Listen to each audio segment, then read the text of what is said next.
Rocket ను విజయవంతంగా కక్షలోకి ప్రవేశపెట్టిన ఇస్రో. పోర్ట్ సిటీ ఏర్పాట్లు అద్భుతంగా ఉందన్న పారిశ్రామిక సంస్థ Foxconn chairman Young Liu. Komaram Bheem జిల్లాలోని అక్రమ ఇసుక మాఫియాకు అడ్డుకట్ట వేయాలంటున్న స్థానిక ప్రజలు. అత్యాధునిక టెక్నాలజీతో ప్రజలకు మెరుగైన వైద్యం అందిస్తామనే డాక్టర్ హరివర్ధన్. కొమరంభీం జిల్లాలోనే అక్రమ ఇసుక మాఫియాకు అడ్డు అదుపు లేకుండా పోయింది. జిల్లాలోని ఆసిఫాబాద్, కాగజ్ నగర్, రెబ్బన మండలాల్లోని పలు నది పరివాహక ప్రాంతాల్లో జేసీబీలను పెట్టి మరీ లారీలో లోడ్ చేస్తూ హైదరాబాద్, కరీంనగర్, ఆదిలాబాద్ లాంటి నగరాలకు పెద్ద ఎత్తున ఇసుకను తరలిస్తున్నారు. మండల కేంద్రానికి కూతవేడి దూరంలోనే డంపులు ఉన్నప్పటికీ అధికారులు చూచి చూడనట్టు వ్యవహరించడంపై పలు అనుమానాలకు తావిస్తుంది. ఇదే అంశంపై మా ఆదిలాబాద్ ప్రతినిధి రమేష్ మరింత సమాచారం అందిస్తారు. పులికుంట గ్రామాల్లో ఏదైతే నది పరివాహక ప్రాంతం ఉందో ఈ ప్రాంతాల్లోనే మరి ఇసుకను తోడేస్తున్నారు. ముఖ్యంగా ఎంతో నాణ్యత గల లక్ష్మీపూర్, గంగాపూర్ ఇసుకకు బయటి ప్రాంతంలో అధిక డిమాండ్ ఉండడంతో అక్కడనే అక్రమం పెద్ద ఎత్తున జరుగుతుంది. ఏదైతే ప్రధాన రహదారి NHAI దారి గుండానే ప్రధానంగా 10కి పైగా ట్రాక్టర్లు వెళ్తూ స్టాక్ పాయింట్ల వద్ద మరి నిల్వ చేస్తున్నాయి. ఇదంతా అందరికీ తెలుసు. ఎవరు తీస్తున్నారు, ఎవరు తీపిస్తున్నారు, ఎంత తీస్తున్నారు అనే విషయం అందరికీ తెలిసినప్పటికీ ప్రభుత్వ అధికారులు కానీ, సంబంధిత శాఖ అధికారులు కానీ దీన్ని పట్టించుకోకపోవడంపై పలు అనుమానాలకు తావిస్తుంది. ఏదైతే రైతాంగానికి సాగు చేసుకోవడానికి నది పరివాహక ప్రాంతాల్లోని నీరు ఉపయోగపడుతుంది. ఇలాంటి నది పరివాహక ప్రాంతాల్లో మరి తోడేళ్లలాగా తోడేస్తున్న అక్రమార్కుల మరి ఏదైతే ఈ అక్రమాన్ని వెంటనే ఆపు చేయాలని రైతాంగంతో పాటు మరి స్థానిక ప్రజలైతే కోరుతున్నారు. ఈ అక్రమ దందాకు అడ్డుకట్ట వేయాల్సిన రెవెన్యూ శాఖ, అటవీ శాఖ, అదేవిధంగా మైనింగ్ శాఖలకు ఎన్నిసార్లు ఫోన్ చేసినప్పటికీ ఈ అక్రమ దందాను ఆపడానికి ఏ అధికారి కూడా తమ వద్దకు వస్తలేరని అయితే ప్రజలు చెబుతున్నారు. దీనిపైన వెంటనే చర్యలు తీసుకొని ఇలాంటి అక్రమ దందాలు పునరావృతం కాకుండా అధికారులు చర్యలు తీసుకోవాలని కోరుతున్నారు. ఫాక్స్కాన్ ప్రతినిధి బృందంతో సీఎం రేవంత్ రెడ్డి భేటీ అయ్యారు. ఇండస్ట్రీస్, సర్వీస్ సెక్టార్తో పాటు అన్ని రంగాల్లో విస్తరించే సత్తా హైదరాబాద్ నగరానికి ఉందని పారిశ్రామిక సంస్థ ఫాక్స్కాన్ చైర్మన్ యంగ్ లియు అన్నారు. తెలంగాణ రాష్ట్రం పోర్ట్ సిటీ ఏర్పాటులో మీ విజన్ అద్భుతంగా ఉందన్నారు. త్వరలోనే హైదరాబాద్ను సందర్శిస్తామని చెప్పారు. శ్రీహరికోట అంతరిక్ష కేంద్రం నుంచి SSLV D3 ప్రయోగం జరిగింది. EOS-08 ను కక్షలోకి విజయవంతంగా ఇస్రో ప్రవేశపెట్టింది.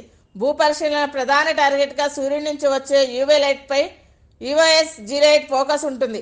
ఈ ప్రయోగంలో సరికొత్త పరికరాన్ని సైంటిస్టులు అమర్చారు. ఈసారి 21 కొత్త టెక్నాలజీని ఇస్రో పరీక్షించనుంది. और यह अपनी उद्दिष्ट दिशा की ओर बढ़ चला है. सभी तंत्र सामान्य रूप से कार्य करते हुए వెస్ట్ బెంగాల్లోని ట్రైనీ డాక్టర్పై అత్యాచారం చేసిన నిందితులపై కఠిన చర్యలు తీసుకోవాలని డిమాండ్ చేస్తూ విశాఖలోని జూనియర్ డాక్టర్లు ప్రభుత్వాన్ని డిమాండ్ చేశారు. విశాఖలో అత్యవసర విభాగం మినహా అన్ని సేవలను నిలిపివేసి నిరసన తెలిపారు. వైద్యులకు రక్షణ కల్పించాలని డిమాండ్ చేస్తూ విశాఖ బీచ్ రోడ్లో సుమారు 1000 మంది డాక్టర్లు తెల్లవారుజామున ర్యాలీ నిర్వహించారు.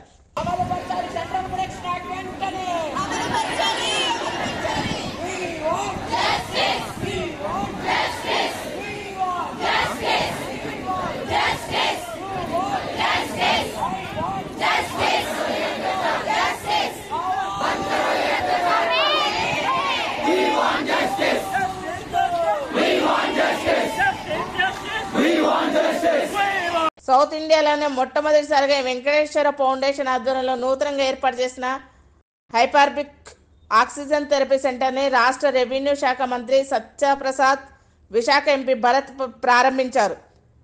ఈ హైపర్బిక్ ఆక్సిజన్ థెరపీ పరికరంతో వైద్యం వేగవంతం చేయడం జరుగుతుందని డాక్టర్ హరివర్ధన్ తెలిపారు. అత్యాధునిక టెక్నాలజీతో ప్రజలకు మెరుగైన వైద్యం అందిస్తామని చెప్పారు. పేషెంట్ యొక్క క్వాలిటీ ఆఫ్ లైఫ్ని, బ్రీదింగ్ క్వాలిటీ ఆఫ్ లైఫ్ని ఇంప్రూవ్ చేయడానికి ప్రాణవాయువు అన్న పేరుతో ఈ యూనిట్ స్టార్ట్ చేస్తున్నాం ఇవాళ. మన ఎంపీ భరత్ గారు, తర్వాత మినిస్టర్ గారు అనగానే సత్యప్రసాద్ గారు, మన ఎమ్మెల్యే వంశీప్రసాద్ గారు, అలాగే chairman Venkateswara foundation doctor Jaganmohan Rao garu, వీళ్ళ ఆధ్వర్యంలో ఇవాళ ఓపెనింగ్కి స్టార్ట్ చేస్తున్నాం. మా దగ్గర ఈ ప్రాణవాయువులో ఉండే సర్వీసెస్, సూపర్ స్పెషాలిటీ సర్వీసెస్, ఎక్స్క్లూజివ్గా super speciality out patient services ఉంటాయండి. రీహాబిటేషన్కి సంబంధించిన థెరపీస్ ఉంటాయి.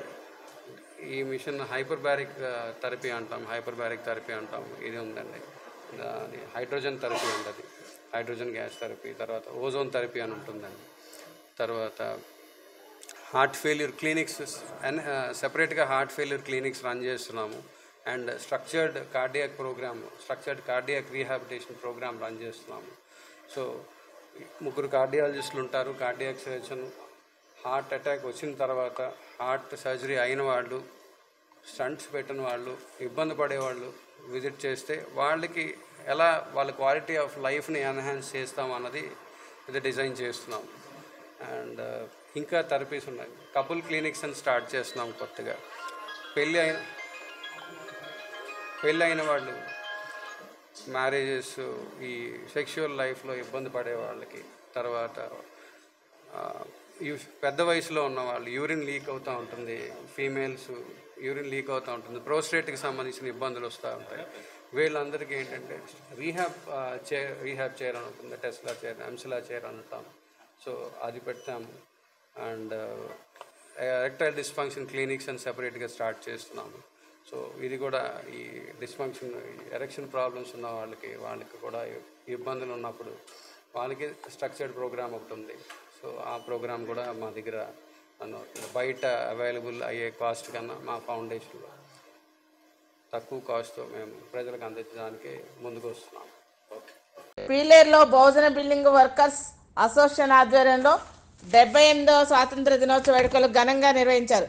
దేశ స్వాతంత్ర్యం కోసం ఎంతోమంది తమ ప్రాణాలు కోల్పోయారని బహుజన బిల్డింగ్ వర్కర్స్ అసోసియేషన్ అధ్యక్షులు బలరాం అన్నారు. యువత అమరవీరులను స్ఫూర్తిగా తీసుకుని దేశ ప్రజలకు సేవలు అందించాలన్నారు. శుభాకాంక్షలు చెప్పండి, స్వాతంత్ర దిన శుభాకాంక్షలు చెప్పండి, స్వాతంత్ర దిన శుభాకాంక్షలు, స్వాతంత్ర దిన శుభాకాంక్షలు తెలియజేస్తున్నాము, స్వాతంత్ర దిన శుభాకాంక్షలు తెలియజేస్తున్నాము.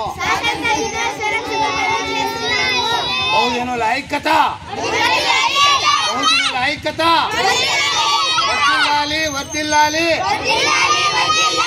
బహుజనుల ఐక్యత వర్ధిల్లాలి. జై Hind. Please like, share and subscribe Sneha TV.